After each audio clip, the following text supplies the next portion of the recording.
GST చాలా మంది చేనేత కార్మికులు బాధపడుతున్నారు. ఈరోజు జీఎస్టీ ఉంది, దీనివల్ల మా వృత్తికి ప్రోత్సాహం లేదు, జీఎస్టీ తీసేస్తే మాకు ఉపాధి దొరుకుతుందని ఆలోచిస్తున్నారు. అందుకే హామీ ఇస్తున్నాం, జీఎస్టీ తీసేయడానికి నేను ప్రయత్నం చేస్తా. ఒకవేళ తీసేయలేకపోతే మీరు ఎవరైతే చేనేత కార్మికులు ఉన్నారో రీఎంబర్స్మెంట్ ఇచ్చే విధానాన్ని తీసుకొస్తానని చెప్పి నేను హామీ ఇస్తున్నా. ముందు జీఎస్టీ కౌన్సిల్లో రైజ్ చేస్తాం, అక్కడ ఒప్పుకుంటే సరే, కాకపోతే తిరిగి మీరు కట్టిన డబ్బులు జీఎస్టీది మీకిచ్చే బాధ్యత ఈ ప్రభుత్వానికి చెప్పి మరొక్కసారి మీ అందరికీ హామీ ఇస్తున్నా.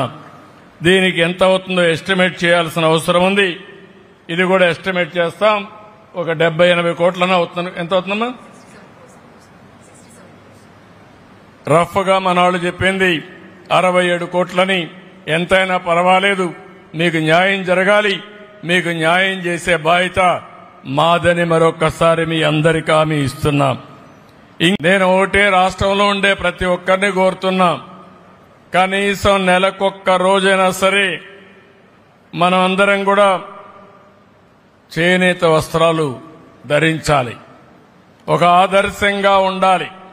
మళ్లీ మళ్లీ పిలిపిస్తున్నాం, చేనేత పరిశ్రమను కాపాడడం మన బాధ్యత.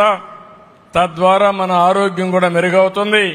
కనీసం నెలకొక్కసారైనా సరే చేనేత బట్టలు కట్టుకోవాల్సిందిగా ప్రతి ఒక్కరికి విజ్ఞప్తి చేస్తున్నాను.